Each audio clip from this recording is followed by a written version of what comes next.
guest, another very special person to me, to my life, and we just met this summer in Sedona. So I want to introduce to you my dear friend, Mylene, who is zooming in all the way from Canada, correct? Yeah, Yeah, correct. Hello, you're in Candy. Thank you so much Toronto. for having me. Yeah, thank you so much for coming on. And this show, I want to let everybody know if this is the first time you're watching this episode, I was given guidance by really my own spirit team, my collective consciousness, to do a show where real people come and share their awakening stories. They share their spiritual journeys with all of us here listening. And that anchors higher light on the planet. It helps us together collectively to raise our vibration, if you will, in order to embody more light. So, this is like a win-win, not only for the person who is willing to be vulnerable and have a heart to share their story, but also for those that are listening right now. Mhm. It is an experience, not just a talk show. So, so happy to have you on, Milen. So tell me a little bit about what ascension means to you. I'll start with a funny story about Ascension. And for the longest time, I was really trying to connect with my higher self and really heal from trauma. And I had this vision of Ascension, and I would talk with my guides, and they told me one day, Milan, it's not Ascension, it's Descension. And so to me, Ascension is really like the a movement where you integrate your higher self in your body, in your human self, rather than this image of letting go of the human self to amplify who you are and go with your higher self and let go of the human. To me, it was the other way around. It was not like going up. They showed me the movement is not necessarily going up.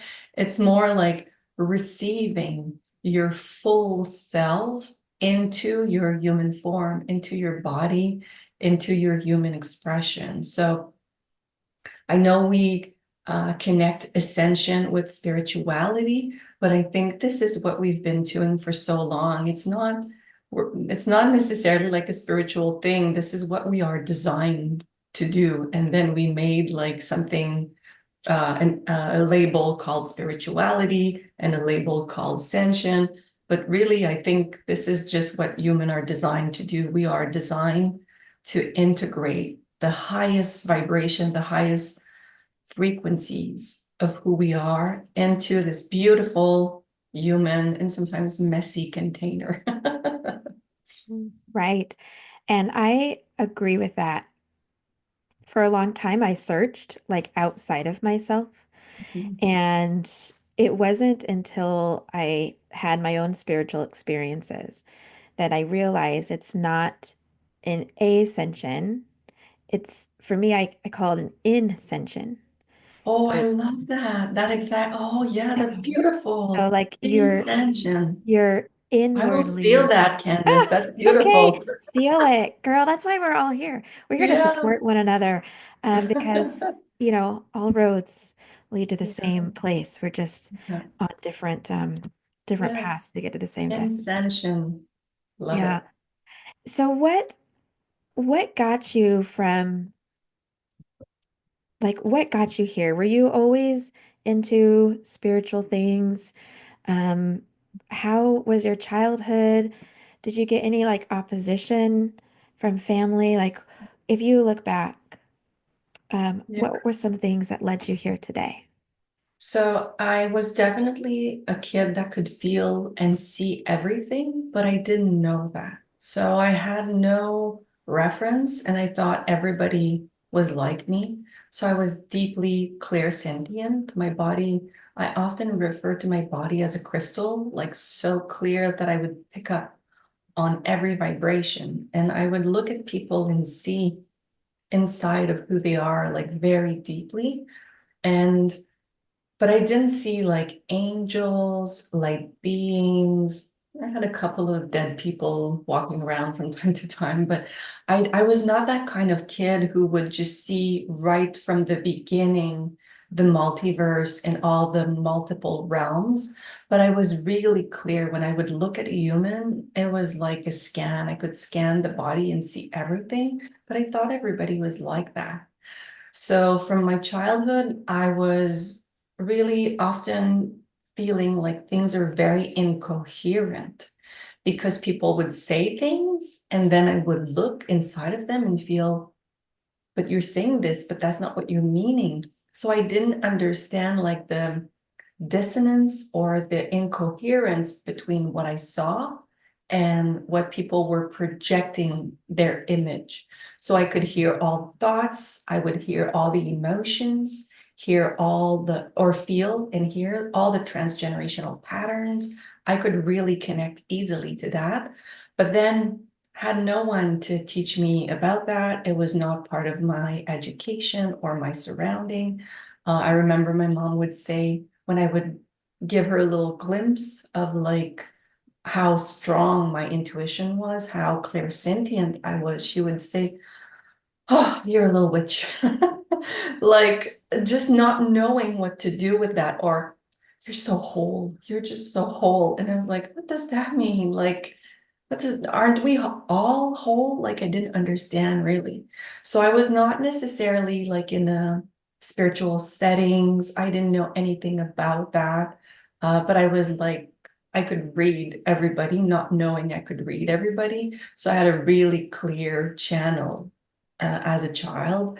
But my process was really my awakening to all this world more consciously came when I started working on my own trauma and transgenerational patterns of trauma in my family. And that's when the awakening really became more conscious. But for the longest time, the example I give, so I would feel my body and feel like I am so sad, like I don't want to live, but this is not my sadness. But I didn't know whose sadness it was. And for many years, I thought it was my sadness or my anger or my fear or my rage or whatever. And then once I started working with my body and figuring out what's going on with this body, I could feel all the transgenerational templates in my body of my aunts, uncle, grandmother, like ancestors. And I could start to see, oh, this is my aunt template. Oh, this is my mother's template. And I could really start to discern that, but I had to go into the trauma because the trauma was really heavy for me. And once I started digging into that to figure out, like, I don't want to be like this forever. I was really dysfunctional. I was like a dysfunctional intuitive or empath. I could feel everything. And I was like, I don't want to live like that for the rest of my life. So that's when I started digging into like body and trauma. And then I realized, oh, these trauma, like I have my own trauma, but it's 10% of the whole thing. The whole thing, like the 90%, is not even mine. And then I started my journey. Okay, how do I figure out how to bring more me into my body, into my own self, and let go of these patterns, dissolve the patterns, and really, really evolve and embody my full self instead of embodying the survival accumulated from my ancestors and my family. So we had a lot of trauma, and it was all stuck in my body, and everything that was unprocessed from my parents, my grandparents, ended up like in my body. So I was really dysfunctional, really sick, and I could feel everything. And at one point, I thought, I'm not meant to be here. I can't live like this. So that's when things started to open up more, and I started seeing um, the light beings, and I started connecting with all the galactic families that assist us. But that was like later. A lot of kids have that very early on. I didn't have that necessarily, but I was very clear. Like I would see through people like right away. So that was me as a child. Wow. Well, that's a really beautiful story, and I thank you so much for Mm. sharing. And I'm sure some people can relate to that. Yeah. When you had mentioned you were dealing with the transgenerational Mm, trauma, and 10% of it was yours, and this mm, 90%, was your relatives and your yeah. ancestors. I just, I hold that image that you were born for like this time, Mhm. just feeling like your soul took all of that on as a little human infant, a Yeah. little human girl, and you're able to one be aware of it and how your awareness and your connection really enabled you to do so much, not just for your own life, but your family lineage as well. And so Mhm. many are feeling that. Um, you just glance on TikTok or any of those, and you'll see things about transgenerational Mhm. Mhm. trauma. What enabled you? You told me you digged deeper, and when you dug within yourself, you found the strength and the support to transmute all of that. In the asking, is that when you received it, or was there some sort of like aha moment mentally? What was that for you when you started to turn that tide and get? Mhm. I think there's two major moments. I think the first moment was I was really sick, would go to doctors and would go to like a lot of psychologists to try to figure out, is this emotional pain? Is this real physical pain? Where should I look to heal my body and my soul? And really, when I started working with somatic approaches, so I trained as a formal art therapist. I am a somatic art therapist. And I used to teach in a university, but when at the beginning of my training, there was a class where we needed to go into the body and paint what was going on in the body.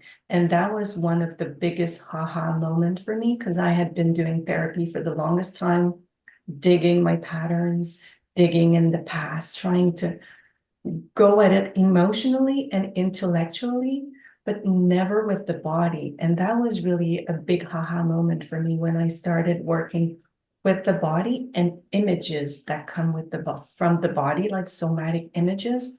I realized, oh my God, I'm not in my body. I've never been in my body. And I would go to channels or psychics or whatever, like healers that would tell me, Mylene, you're a psychic. And I was like, no, I'm not. I don't see funky characters walking around in my house. Like I didn't know what it meant. And they would tell me that and they would tell me you're not in your body. And I would say, what did like I'm in my body, I'm moving my hand, this is my body, I'm here. I didn't have a clue.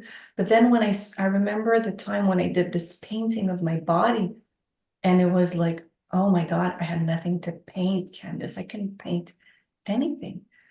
And I was like, oh, that's what they meant. Like I had no connection. I had a big disconnect from the body, even though I was doing a lot of therapy, a lot of crying, a lot of like going at it. A big part of the puzzle was missing.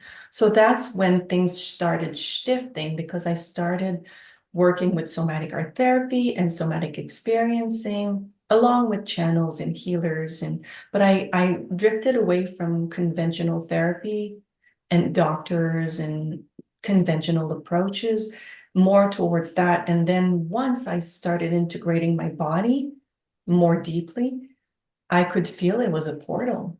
My body was a portal, and I could feel that at the center of my body, when I integrated it fully, it was an access to my multidimensional self and to all the other realms and to the galactic beings that I didn't hear and see before because my body was in survival mode and my body was dissociated. So I didn't have access to all these dimensions. So that was one big turnaround when I started working with the body and images and not just the thinking and the emotions, really the somatic anatomy. That's when things shifted. And then also a little bit after that, started seeing my guides, but it was on and off. And I was a university teacher. I didn't plan to make a career out of this. It was just like my hobby on the side. And at the time, I was with another partner, and he was diagnosed with cancer.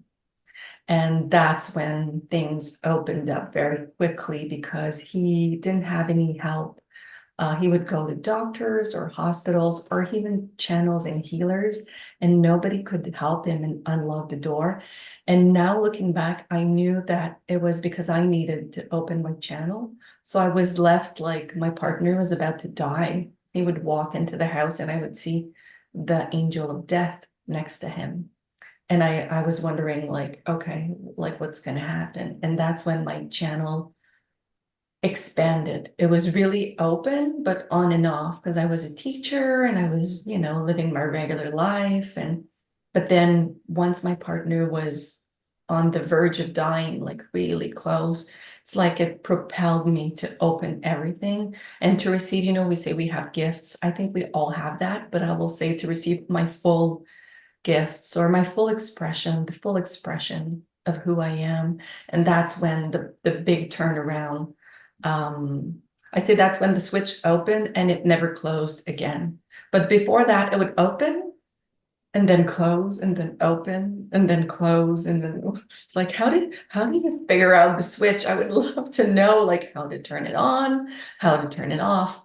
But at that point, it just kept uh it just stayed open. And Mhm. that's when I started really seeing the multi-dimensional beings and all the realms and really integrating myself even more fully. So those are Yeah. the two moments, but they were scary. Like they were not like, oh, I'm having an awakening. Like it was hard.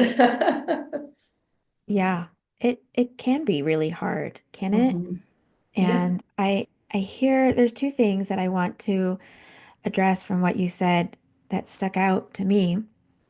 Um, I'm going to start with the second one because when you had mentioned your partner and how your gifts, your switch turned on because of your full expression of love for Mhm. another, Exactly. human being. And I've Mhm. heard that many times that our gifts, our embodiment, our ascension Mhm. happen either spontaneously or just Yeah. fully manifest through those portals of love, Yeah. right? Through the love. And what I have been told and shown and experienced is that when a human loves another human, that is not replicated anywhere else in the universe. Mhm. And the love between two humans, and even with yourself, but that love of another, selfishly, unconditionally, is really our greatest gift. And it Yeah. activates what we are all here to do, to Mhm. embody that love of the divine. So I'm not surprised that your gifts came online Yeah, and you when know you're what? working It with was your partner. also like a deep love of myself Hmm. because I had to really trust in my inner light like never before because nobody could validate me. Nobody could tell me, yes, this is what you're seeing because I would see the cancer in the body like a X-ray, like really, and see everything that was in the lymph node, all the patterns of consciousness, but nobody could validate me. So I really had to trust myself, but trusting in your light is a form of self-love. And I would do it on and off. My switch was on and off, but now it's like, okay, let's do this. I'm gonna love myself and I'm gonna love you, and we're gonna do this. So that makes a lot of sense what you're saying. Yeah. And you talked about the portal. Mhm. And when you were working with somatic therapy as a trained professor and beautiful somatic artist, and I am fortunate enough to got to do a class with you, um, the portal aspect, when you realized that your body held the key, Mhm. speak to us on what that means. If someone maybe Mhm. not understand well, Yeah. what does a portal mean? I think of like a black hole. Is it deep? Is it infinite? Like, what does that mean to you? Help us understand that aspect and how you found that within yourself.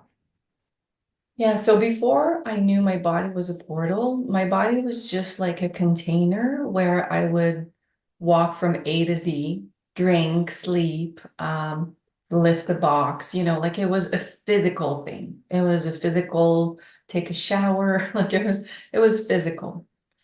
And once I started integrating the body very consciously, I had access to a portal that would give me a connection to other realms and other reality. So when my body was stuck, I can say stuck or just limited is a better word, to 3D, to the physical realm. I would just use it to drive, eat, work, do physical things.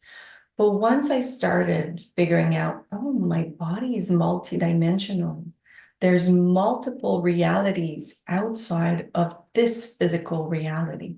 There's multiple realities simultaneously that are happening and that I can tap into.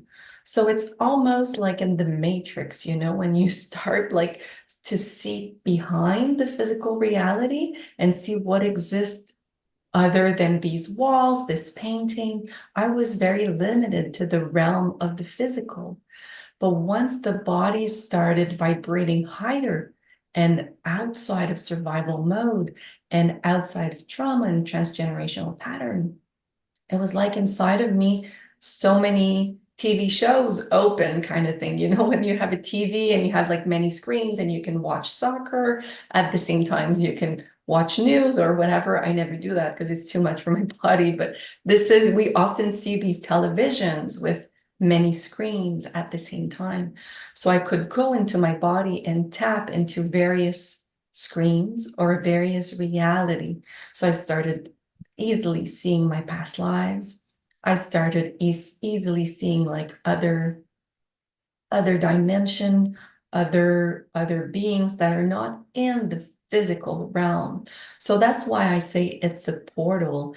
It's just I didn't go in the black hole, but I started tapping into, or the people that are a little older will remember that, when we were a kid, you needed to have like antennas on top of your TV to grab, like to have one program or one channel, and then you have to move them around and, oh, maybe I have a little bit of this, and it was quite limited.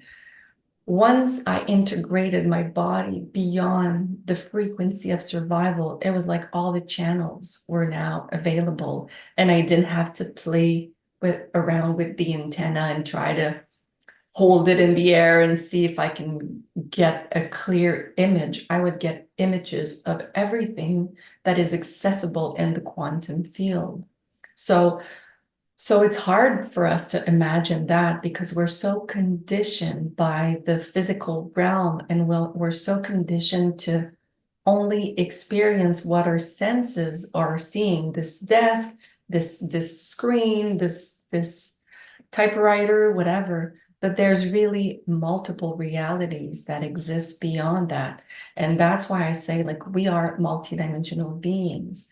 But when we are stuck in survival, when the body is stuck in survival, the portal doesn't open. You're just like, the nervous system is like, ah, I need to eat, I need to freeze, I need to fight, I need to fly, I need to protect myself.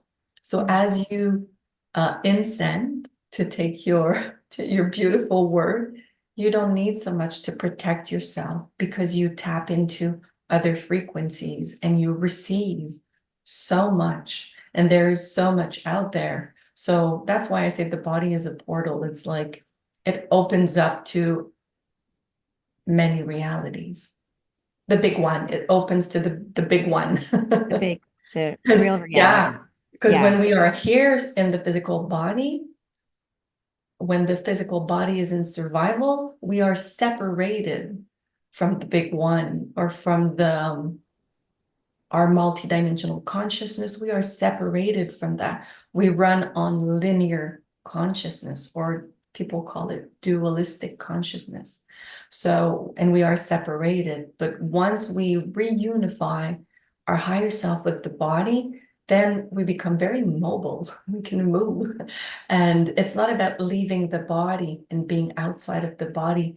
It's about being so much in the body that your consciousness is so integrated that you are here, but with expanded capacities.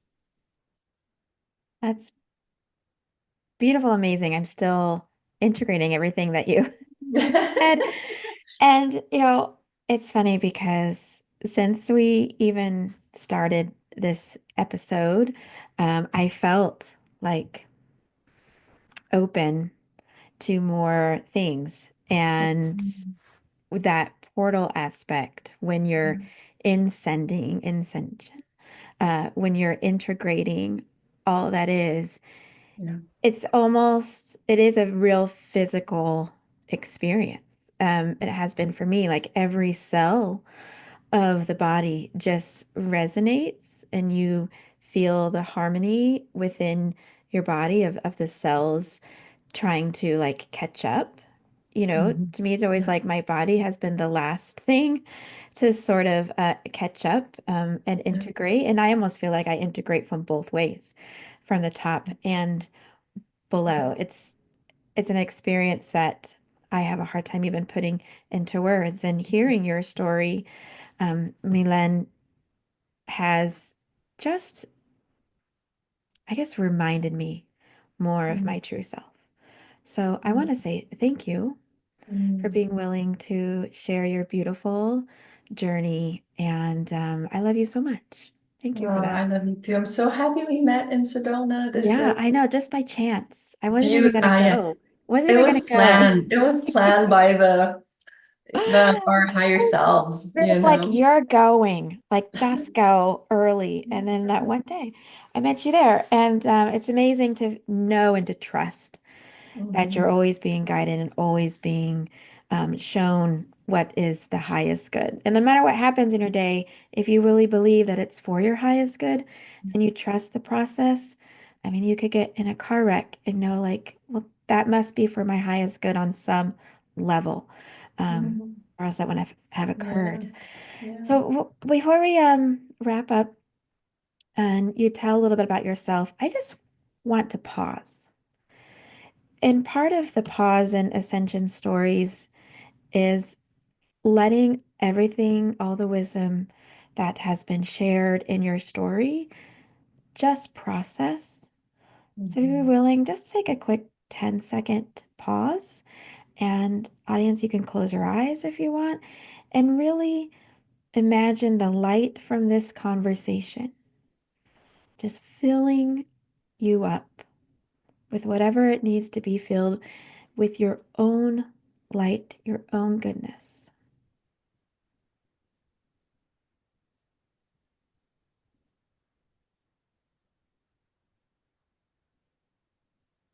And thank you.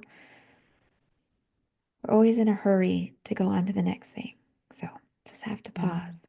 Yeah, I Will love you that. tell our audience a little bit about what you do and how you can help support them and what's going on right now? Mhm. Well, I offer many different things, but everything I do is about integrating the body.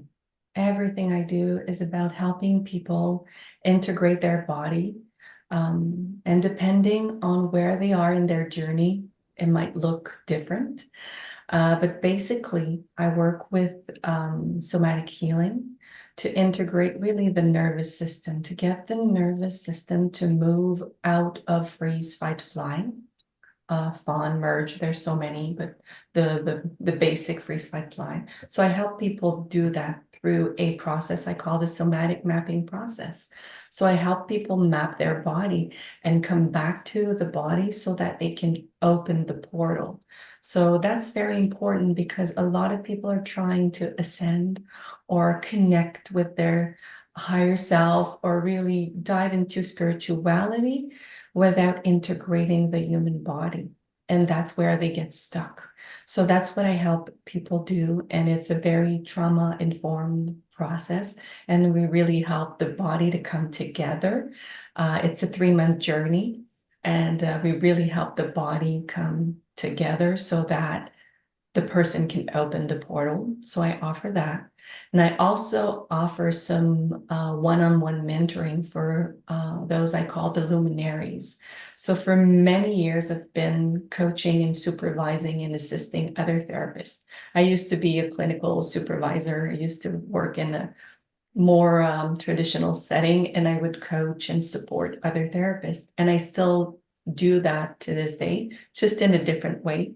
So I help the luminaries really build what I call their body of work. So we all have gifts. We all have a very special way to support humanity. And sometimes it can get confusing to see what other people are doing, and we want to do the same. And we don't know what is my thing? What is my thing? How do we're all channels. Like it's not a special thing. We're all channels. But when we start opening our channel, sometimes we're not sure, like, is this how I should do it? Or I'm ready to step into my next level of service. I've been stuck in this on like a certain level for many years, and I'm ready to move forward, but I just need like the support and the mentorship to be integrated. So I offer that too. I offer mentorship to the luminaries, and obviously I help them integrate their physical portal, the body so deeply that they will access much more easily their multi-dimensional self, tap into the other realms much more easily, and be able to share their gifts on earth more easily. So that's basically what I do. And I also offer one-on-one sessions. If somebody just wants to connect with me for one issue, you can connect with me through that. And I have events where I started integrating art again in the process. So that's still in the making. I don't have English events coming yet. But people can not register. How do you say that in English? Sign up for my newsletter if they want to know about the events, because I'm going back to art to integrate the body. That's what we did together a little bit, and I offer some in French. So if you speak French and you listen to this, I have retreats in French that I host with the body, with the creative process. But I'm in the making of some for the Anglophone community. So if people are interested, they can just sign up for my newsletter and let me know, and I will eventually put together something with art. So that's possible to work with me on that level. Yay, I'm so excited. I'm excited So too. This is fun. yeah, what's your website or Instagram? It's Mylene Pichet, so MYLENE.com/English. So when you go on my website, I have the French and the English. If you go on just my name, MylenePichet.com/English, you will have everything there. Everything is on there, so it's easy to find me. Awesome. I'm sure people will be finding you soon, just like I found you, just all of a sudden. Yeah, I'm so happy we found each other. We had so much Yeah. fun together today. Yeah, and so much fun still yet to have. So thank you so much, Milen, for doing this. And I'd like to thank everybody for watching, tuning in right here on the Conscious Awakening Network. This has been another beautiful, uplifting story shared. Thank you for watching. Have a great day.